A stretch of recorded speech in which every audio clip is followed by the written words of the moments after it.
Dentro de este objetivo hay un subobjetivo, una actuación, que es la asistencia técnica en materia de cooperación interterritorial y transnacional, que es donde os digo que estaba esto enmarcado cuando era subvencionado por FEADER, en el que solamente se permitía pues, financiar con cargo a fondos comunitarios la asistencia técnica preparatoria de estos proyectos. La orden recogía tanto la financiación de la parte de asistencia técnica como la parte de ejecución del proyecto, y la situación actual es que con fondos del Ministerio de Medio Ambiente, Medio Rural y Marino se financia el total del proyecto, tanto la asistencia preparatoria como la ejecución del mismo. Pero claro, la orden está diseñada para que esto hubiese sido cofinanciado. Es la orden de 8 de mayo, se publicó el 22 de mayo, por la que se establecen las bases reguladoras para la concesión de subvenciones a proyectos de cooperación interterritorial y transnacional en el marco de la Red Rural Nacional y se convocan las correspondientes al ejercicio 2009. ¿Cuál es el objetivo? Es subvencionar proyectos de cooperación interterritoriales y transnacionales, y el sistema es concurrencia competitiva. ¿Esto qué quiere decir? Que, como ha sido el caso, a nosotros en julio se nos presentaron 107 proyectos de cooperación, pero de estos 107 proyectos, desgraciadamente, no podíamos elegirlos todos porque no hay presupuesto para todos. Entonces, el sistema que se aplica es concurrencia competitiva. Esto quiere decir que se valoran con arreglo a unos criterios de valoración y los mejores pues son los que son seleccionados. Había algunos que superaron la puntuación mínima exigida, pero claro, al no haber disponibilidades presupuestarias, pues era imposible subvencionar los proyectos. Entonces se ordenaron de acuerdo a la puntuación que se había asignado.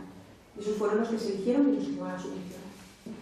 Son proyectos plurianuales por 4 años y el periodo de subvencionabilidad, es decir, desde cuando yo puedo empezar a gastar hasta cuando acabo, es del 1 de enero de 2009 hasta el 15 de noviembre del 2012, con independencia de que la convocatoria hubiese salido el 22 de mayo.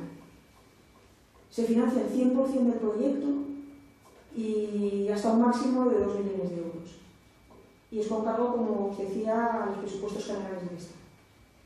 También en la orden de bases reguladoras hay otro artículo que es sobre convocatoria abierta, porque nosotros éramos conscientes de la dificultad que hay para cooperar entre territorios si yo lo hago demasiado encorsetado, con una única convocatoria, una subvención anual. Esto me impide hacer actuaciones que podría prolongar en el tiempo o bueno, acceder, si otro territorio tiene otra convocatoria, acceder a la suma de convocatorias. Entonces, por eso se diseñó con la posibilidad de que hubiese una convocatoria abierta, que luego también estará en función de las disponibilidades de presupuesto. ¿Quiénes son los beneficiarios? Los beneficiarios son grupos de acción local seleccionados en el marco del eje 4 líder de los programas de desarrollo rural que participen en un proyecto de cooperación interterritorial o transnacional. No era posible que fuera un beneficiario una entidad o una asociación que tuviese una estructura similar a la de un grupo de acción local, porque para nosotros es fundamental el papel que juegan en esto las comunidades autónomas y tienen que ser grupos elegidos por las comunidades autónomas dentro de su proyecto. También nos parecía muy importante el papel del grupo coordinador, sobre todo de cara a su relación con la administración. Nosotros no podíamos tener 200 interlocutores. Entonces, el papel del grupo coordinador, aparte de por su papel en sí de coordinación del propio proyecto de cooperación, es el único interlocutor con la administración. Entonces, también en la orden se establece que un grupo de acción local actuará como grupo coordinador, que tiene una doble condición porque es beneficiario también, además de ser grupo coordinador, interlocutor único con la administración, es el que presentará la solicitud de subvención, será responsable final de la ejecución del proyecto, recibirá la subvención y la distribuirá entre los socios participantes. Entonces, el papel del grupo coordinador es importantísimo. Proyectos de cooperación transnacionales coordinados por un grupo de otro Estado miembro, necesitamos un grupo coordinador que esté aquí coordinador de nuestro Estado miembro. Y los gastos de coordinación se imputarán al proyecto de cooperación. Esto para que seáis un poco conscientes de la importancia que tiene el grupo coordinador. Aquí se describen las funciones, pues desde coordinación, coordinación financiera, control y seguimiento, verificación de los compromisos, dirección y coordinación de la posejecución. También apareció otra figura, que era una figura clásica en la cooperación que se había realizado en los otros marcos de programación con el líder, que eran los colaboradores. pueden ser universidades, redes asociativas, fundaciones, puede colaborar cualquier entidad en el proyecto de cooperación.